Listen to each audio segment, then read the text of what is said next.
Welcome to the Real Estate Show on KMED, the weekend of April 12th and 13th of 2014. Pete Belcastro here, one of the real estate guys, and thank you for being with us today and this weekend. Hope you're going to have a terrific weekend. The weather's certainly cooperating here in the first part of April, and well, it's just a terrific time to be in the Rogue Valley. It's always a lovely time when springtime in April, pear blossom time, the orchards and things. I mean, I really like this too. Anyway, Randy White, the executive director of the Jackson Soil Water Conservation District, is with us today here on the Real Estate Show. And well, Randy, you know, your office and you guys have been so busy. I mean, talk about change. I mean, we talk about things moving so quickly around. You guys have, in the last few months, you've moved in, you've got your new building. And tell me how that, in Central Point, by the way, it's across from the Grange Co-op there in Central Point.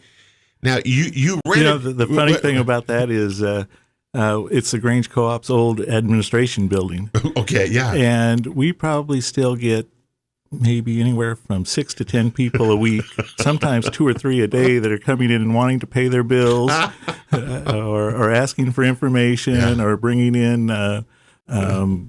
employment applications, or the word apparently travels a little slower than I thought it would. Well, they were there a long time. Yep, you know, people are used to it. So 20-some years. Well, you're creating your own new world there. But you've got conference rooms where you didn't have before. I mean, you really got a whole different world to look at. And you're saying it's being used a lot by the general public and groups. It's so nice now because, you know, we had one small conference room over in the other office. Yeah. We now have either the opportunity to have 2 small conference rooms or 1 large conference room. Each of them has their own projector, their own sound system, connected to the internet. And so we also have the ability to have folks do webinars and those types of things in there. Yeah. And it's open to the public. You know, it's owned by the public, and so we don't charge anything for it. And I'm just amazed at how booked those rooms are and how much they're being used by the community. That is really cool, and to see. Now, just to refresh you, in case you didn't know this, in 2006, the voters of Jackson County, by a big margin, voted to create the Jackson Soil Water Conservation District, as it is now made up of 3 previous districts, and a 5 cent per 1,000 tax levy to go along with that. And in those years, it's amazing what we have seen, how the district has responded to that charge of being good stewards of land and water and all the things that you do. You also have set a precedent. You know, you were one of the first ones. We're seriously. I mean, you should take credit for this. You and the commissioners, okay? At that time, were very good with Jackson. Yeah, in basically the small 5 cent levy to fund the district, so it didn't have to rely on the county funding to make it work. Right. And I think we've seen that really work. It's like I tell people all the time, well, for the district, on my $4,000 tax bill, $13.75 of that goes to the JSWCD. That is an investment I'm certainly willing to make and proud to make on behalf of clean water and being good stewards of our land and making sure that generations to come will be able to use it. Yeah, we're not only trying to be good stewards of land, but we're trying to be good stewards of the taxpayers' money as well. Yeah. It's not our money, it's the taxpayers' money. And we're trying to make sure that the things that we're doing are as efficiently as done, allowing for expansion. Yeah. You know, we're looking 40, 50 years down the road. You know, we don't want to be coming back and saying, you know what, we didn't plan this very well. We're supposed to be in the planning business. So we've planned, we have the ability to expand as the need arises. We have the ability there to more efficiently help our clients and have them be involved with what's going on with the district. Yeah. And it's just a win-win. It also helps with our partnering agencies. Yeah. Well, the district, the 5 cent levy is in there now, and it's very similar to what voters are going to be talking about and deciding on the Oregon State University extension levy. It's the same thing, isn't it, Randy? A 5 cent levy and takes the 4-H kids and master gardeners and all the programs that we've heard on our shows here. You cooperate with them, I know, a lot. It takes all of those away from the political arm and lets them be run, because in the extension service, remember, it's a third locally has to be funded, a third from Oregon State University, and a third from the federal government. So without the local part of that, that all goes away. And Oregon State University, I think has just done a fabulous job over the decades of being our land-grant university, and the Extension Service is part of that, and I love it. And we were going to actually have Jack Dugan come in and take part of the hour today, but I believe he's on one of the floats. I think they have two floats in the Pear Blossom today, so well, I hope folks can get out there and see that and see some of the activities that OSU is really involved with throughout the county here. Yeah, we love having OSU here. I mean, and you were a former extension agent 16 years for Oregon State University too, and I'm an OSU grad, so we got little beavers everywhere. We like that. Yeah, no kidding. Well, one of the things that the Jackson Soil Water Conservation District does, and we've been saying this since you've been with our shows and everything, is you'll come out into a person's property and help them look or establish, I guess, a plan. I mean, well, it was really funny because I asked Randy this question too. Now that we know and we're breaking down the sales of properties in our county, and those rural residential properties, those 5-acre, 10-acre, 20-acre properties that are so out there, and of course large as whatever, we break them down, and there's like 500 sales last year in Jackson County on these properties. Now that's 500 families that weren't living on a rural property last year that are living there this year, and next year will be the same thing, and it was the year before. So there's a lot of new people who are living in rural properties, and one of the things that you offer at the district is that you plan with them and work with them. So planning, I've learned from you, is really a big deal. And in a rural property, boy, you really do need that to get going and understand what in the world you're doing. Yeah. And, as we've talked about before, we're here to try to help people take their natural resource concerns and turn them into opportunities. That's kind of our motto. Yeah. And it's kind of, are we doing the right thing, the right place, the right time, for the right reasons? So it's my kind of 4 R's. And hopefully four rights don't make a wrong. Yeah. And that's part of the planning process, is to make sure that we are doing those things and helping them with them. And, since we've been doing, I don't know how long we've been doing the radio show here now. But almost 4 years. Yeah, 4 years. And I think we've been involved with it since the start. Yeah. And we have talked to people about the things that we offer through the district, whether it's actually projects on the ground or whether it's educational opportunities, both for youth and adults. But what we've never really talked about is how we go through and do that planning process. Right. And I'd like to spend a little time today just, if you call or if you come into the office, what can you expect from us, and what do we expect from you to make sure that we're getting the right thing, the right place, the right time, for the right reason on your property. And so we do have a process, and hopefully it's not overburdensome, but there are some things that we need to do to make sure that is happening for the landowners. And as you said, there's new landowners coming in all the time. So there's a lot of education that goes on. And as we have the Rural Living Handbook, and we also have the Urban Living Handbook. And both of those are going to be redone this year, revised and updated.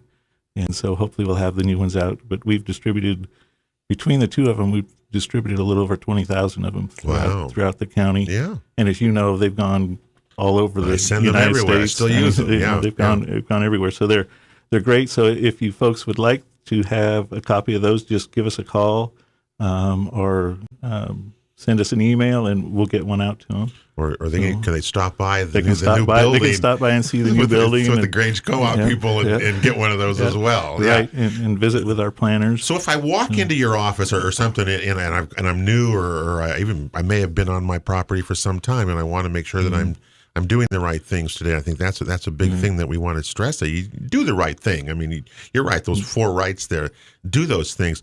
And what's it going to do? I mean, what do I have to do this? Well, we may have people come in or do a phone call, and we'll go out and do a site visit, and they may just want a simple question answered. Okay. What is this weed, and how do I get rid of it? All right, and that's a very simple. I got too many thistles here, or something like that. Okay. And are they poisonous, or are they not poisonous, or in what time of the year are they poisonous, or some of those things? And it may be a one time, and then we may never see them again, or it may be a couple of years before we see them. But on the other side of that, when we go out and do a site visit on their property, and we start visiting with them, they see, maybe there's some other resource concerns that I need to be thinking about here. And how do I prioritize those? And at the same time, how does that fit in with what the district's priorities are?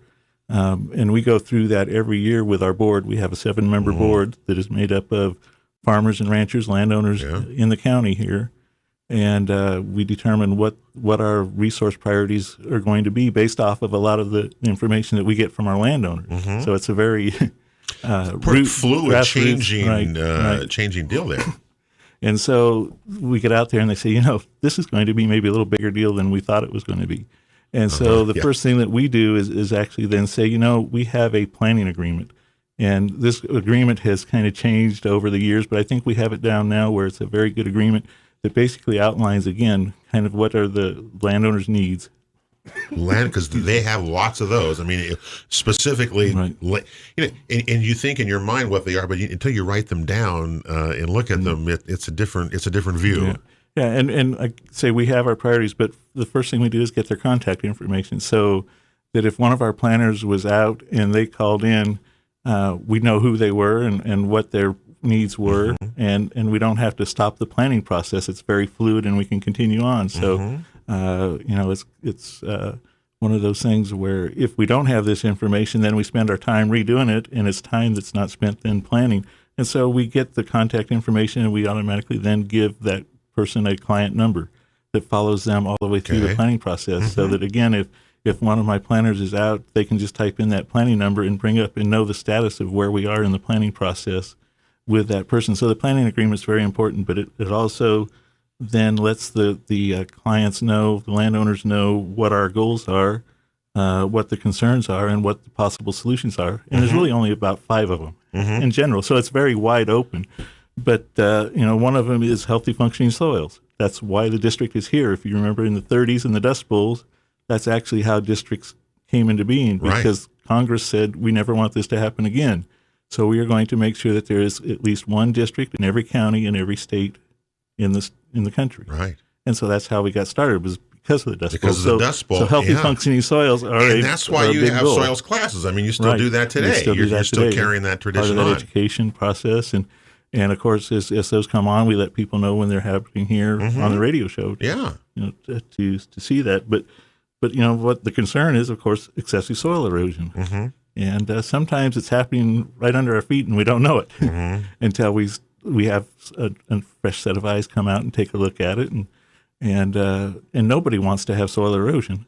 But then what are the solutions? What can we do? And maybe just simple vegetation management, water management, taking some erosion control measures. And so we develop that as part of the plan as we go through. It may be that you have a riparian area, a stream running through your property. Well, it has a riparian area associated with it, with plants that are specific for that system. Are there the proper plants in there, or is it heavily laden with blackberries? Yeah. And if so, are there some things that we can do to help take care of the invasives and get some native grasses or sedges or plants back in on there that are going to help that system function the way it's supposed to do. And in doing that, it also then helps with habitat enhancement. And of course, there's less sediment going into streams downstream, which helps fish, and so everything. There's a ripple effect all the way down. Yeah. It's not only very important for habitat and function within the riparian area, but it acts as a buffer for things that are going on above that system. So it's very important. But the thing that we really want to make sure is that we aren't just concentrating on that. We're looking at it a whole system. If there are things that are going on in the uplands that are going to have a big impact on that riparian system, we maybe need to be taking care of those before we start worrying about what's going on in there. Otherwise, it might be putting a Band-Aid on a broken arm. And we, again, right thing, right time, right place for the right reason. And so we go through that process. And in many cases, if they've been there for a while, they may have their own plan. So as we're going through this little planning agreement, we basically ask if they have a plan for their property already. And if they do, we're not going to make them reinvent the wheel. On there. Good. So, okay, that's good. So we go through and look at that, and then we basically spend some time. What are the soils on your property? What are your water concerns? Do you have irrigation water rights? And put all that down in the planning agreement so that we know what resources we have to work with as we go through that process. That seems to make a lot of sense. And how do you... People, I suppose, like filling this out and doing this because it gives them a chance to see what they really need done. It helps your staff know, keep kind of inventory of what you're working on. And it seems like that makes a lot of sense. Can you? And this is going to actually be on our website. Cool. I hate to make promises as far as it goes with technical things. Our server crashed on us last week. Oh, it did? Yeah. It did. It did. So I'm surprised I even remembered I was supposed to be here today. Yeah. But our hopes is that within 2 weeks we have a brand new website.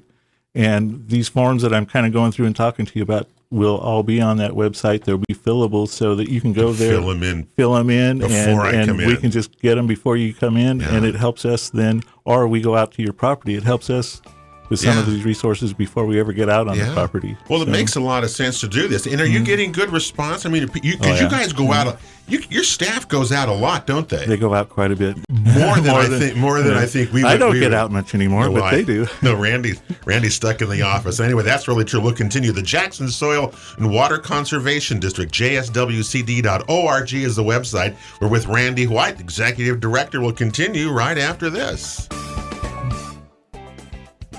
Welcome back to the Real Estate Show on KMED. It's the weekend of April 12th and 13th of 2014. Pete Belcastro with you today. One of the real estate guys, Joe, down with the Pear Blossom Parade today. They're gotten that thing underway downtown Medford. The home show out at the Expo today, this weekend as well. I'll be out there this afternoon, Saturday, from 2 to 4 p.m. at the John L. Scott booth there. And a lot of people come by. That's a big event. And, of course, springtime is usually a time when there's lots going on in your property. You want a time to improve it and make it beautiful because you're quite proud. And remember, it's still the biggest investment that you're ever going to do in your life, whether it's a small house in town or a big place out in the country. It really doesn't matter, does it? Anyway, we're with Randy White today. He's the Executive Director of the Jackson Soil and Water Conservation District and here in the Valley. And you talk about, anything to do with water, land, soil, woodlands. I mean, they're a great resource that everybody in the county, all property owners, are supporting, whether you're urban or rural. Everybody, we're in the JSWCD together, and I really love that divide, that urban-rural divide that we see so much of, is actually together with the district, and I like that, It's been one of the things you've done. It's great to be able to pull those together and actually be in harmony with each other. Because people in the city can still do a whole lot to on their properties to reduce flow, runoff into the streets and storm drains and everything you can do. Oh yeah, we're all in this watershed together. And whether you live in the city or whether you live on 5,000 acres in the country, it's all part of the watershed, and it all has to function properly for it to work for everybody. It has to work together. Now, you've been talking about planning and helping people who come into the office go do site visits on their properties and give direction and help and support to them. Can you give us an example of one of these that may have worked well that you're really proud of that you can share with us? Actually, one of them was just done, and of course I can't name the landowners, but they were so excited about what they did on their property that in our Living on the Land conference, which is part of the Land Stewards course that we do with OSU, last weekend, they did an hour-and-a-half presentation on the project that they completed on their property, and it was actually a heavy use area protection. So around their barns in the past, during the wintertime, they didn't have gutters on their barns. Okay. There was basically, just the soil that was there. And so throughout the winter, it would turn into a giant mud hole. Mud hole. I'm very used to those when I was growing up. And of course, with that, they also had a stream, not too far away. So you have this sediment and this mud moving off site, and going into the stream. They came in and worked with our rural planner and developed a plan, just like we talked about here. And the next step after doing the planning agreement is actually developing the plan. And the plan just basically says, what practices are we going to implement on our property? What fields are we going to do it in? The amount and the start date and the end date, and going through a budget, how much is it going to cost? Yeah. Because we do this planning process and we get to the budget. If it's something that needs to be done, but they can't afford it, then we can also try to help them find financial aid. And the district also has funds, especially we're able to add more to these funds now that we have the building and all that is out of the way, to help with that. And these funds can also then help leverage other funds to get these done, because it's not only good for that landowner, but again, as I said, with this project, it stopped movement of that soil off into the stream system.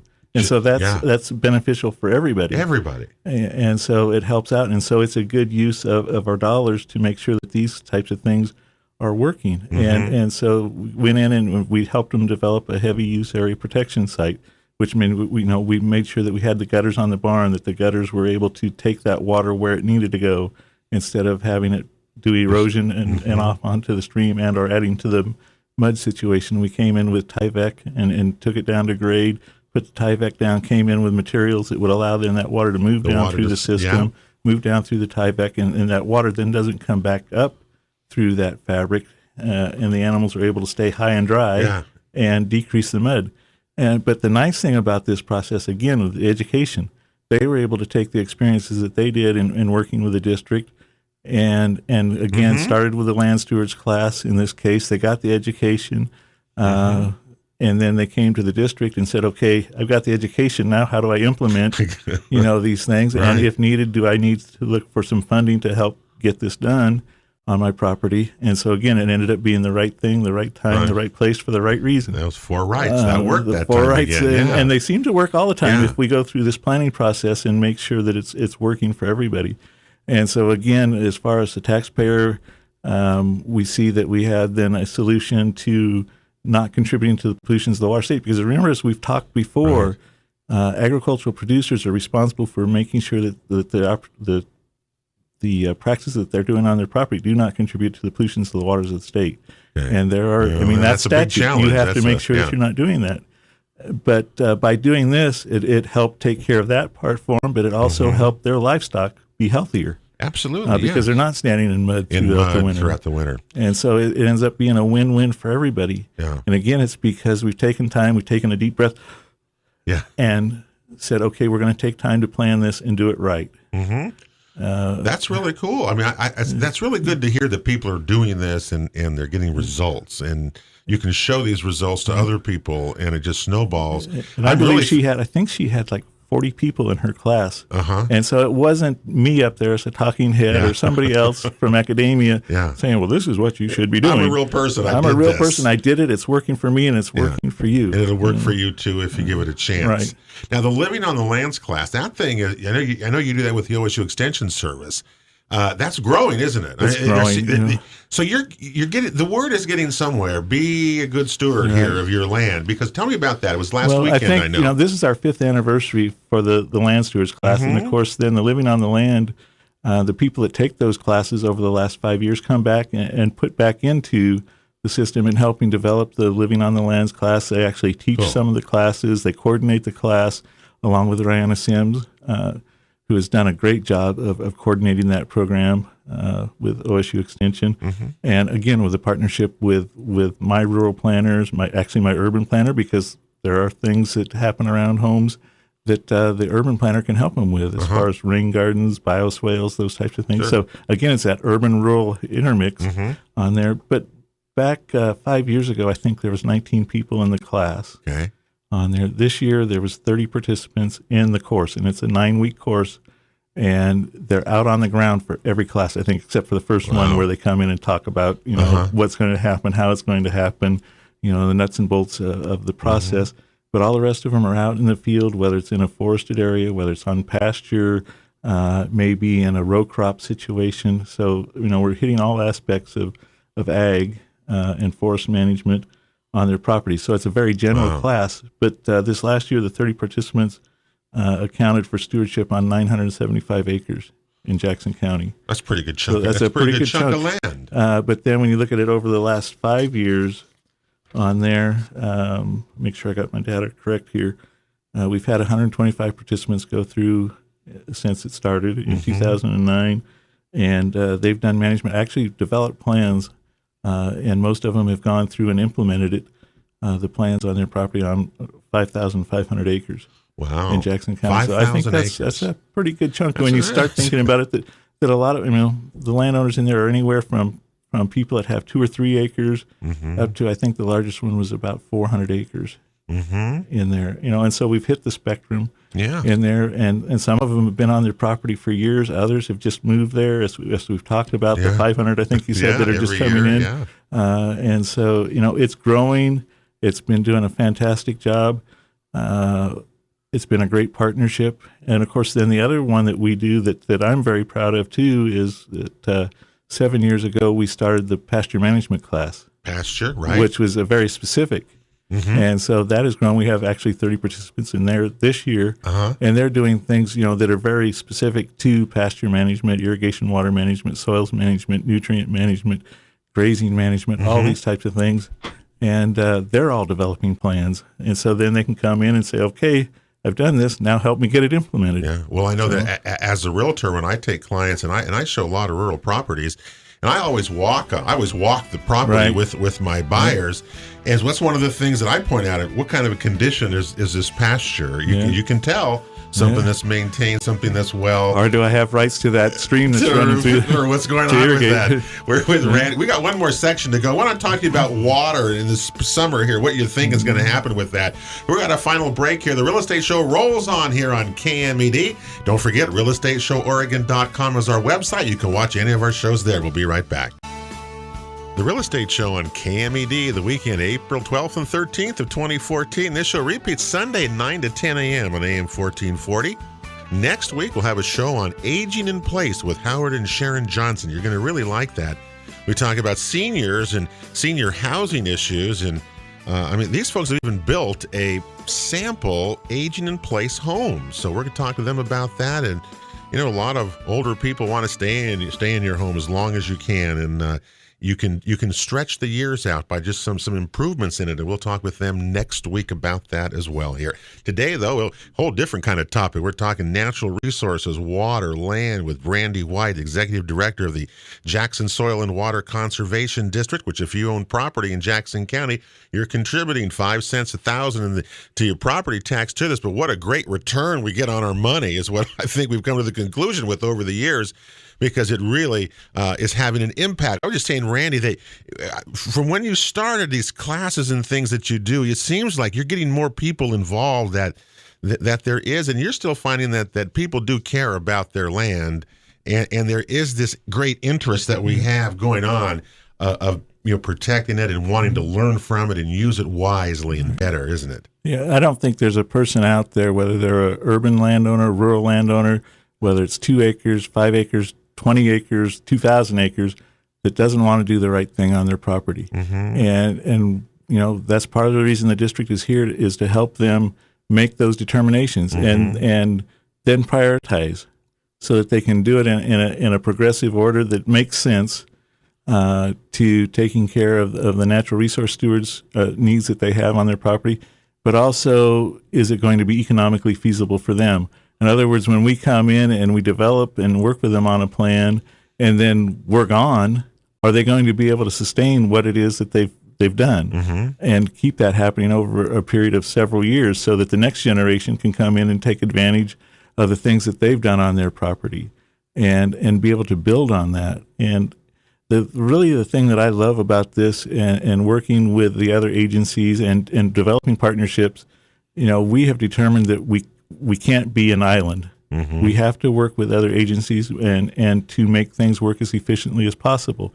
And, as we're doing that and working with them and folks like OSU or agencies, organizations, and doing that, and we get out there and train and help these landowners with education, it's like a cancer. It's like a mushroom. Then they get to go out and visit with other people and expand that. If I had to work individually with every landowner in this county, it would never happen. No. But because they can come in and get education, have the hands-on experiences that they do, they can then take that out and help landowners as well. And that's one of the things that, even when I was at Extension, it's the landowners. If they can see that it's done on somebody else's property, they know that they can do it on their property. Well. That's really true. And it's just a lot of people have to see it before they'll believe it.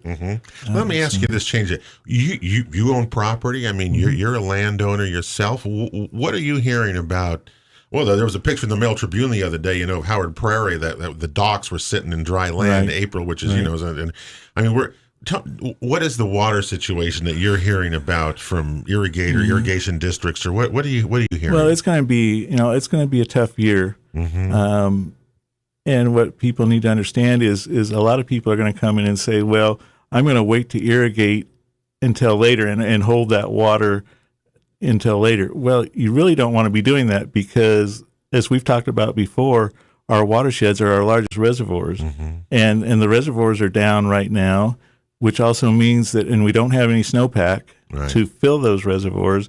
So if we let the water move out of our soils and our soil profile is diminished, it's going to take so much water to get it back up to field capacity that we've actually wasted more water than if we would make sure that we kept that bank full to start with. And if at the end of the season we have to back off, then we do that at the end of the season and let it move in as far as it can, getting as close to our next fall and our next rainy season as possible. So that's and if this happens for a year, it's not going to be a big deal. But we have to make sure that, like with pasture, if we end up going out 3 or 4 weeks between irrigations, we get to what we call permanent wilting point on these pastures, and it's extremely hard to get them back up to level. And we don't have a snowpack. NRCS is in our office with us. They're one of our closest partners, and Peter Winnick goes out and does, snow surveys. He's the snow guy. He's the snow guy. And, that must be the most depressing job right now. It's probably very depressing for him to go out and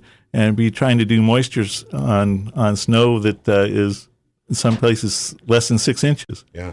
Wow. It's going to be, you're right. It's going to be, we're really going to be in for quite a ride. Before we get out of here, I know you've got your classes that are out there, and the things are coming up. Your natural resource day camps for kids and those kinds of things. We get to do that again this year. You're still doing that. You're still going to do all of that. This will be probably, there's been 1 or 2 years where we haven't done it in the last probably 18 years. Oh, my goodness. And Alan Campbell started it with a forest range day camp at Extension. I then mimicked it with our range day camp. And then we got together and we said, why are we doing this differently? We combined them to the forest range day camp. And then when I came over to the district, we continued it on and we called it a natural resource day camp.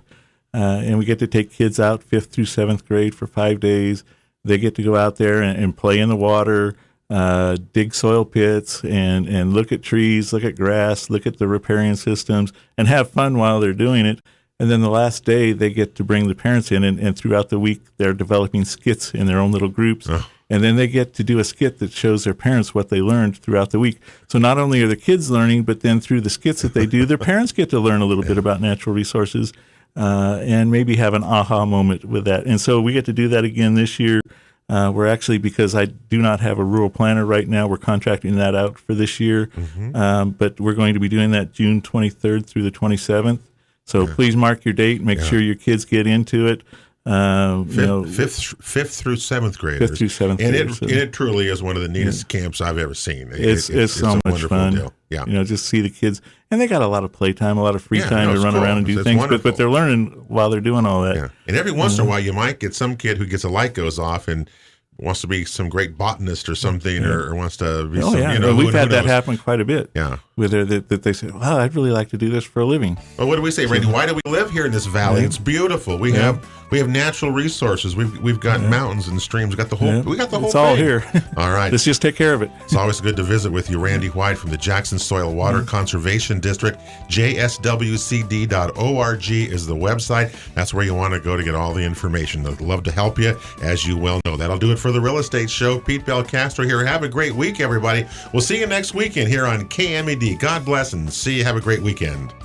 Thank you for listening to the original Real Estate Show with Pete Belcastro and Joe Brett, the Real Estate Guys. For advice, guidance, or counsel on any of our topics, or to watch a replay of today's show, visit our website at realestateShowOregon.com. This show is sponsored by RE/MAX, Ideal Brokers of Southern Oregon, Ticor Title, All Cities Property Management, and the Jackson Soil and Water Conservation District.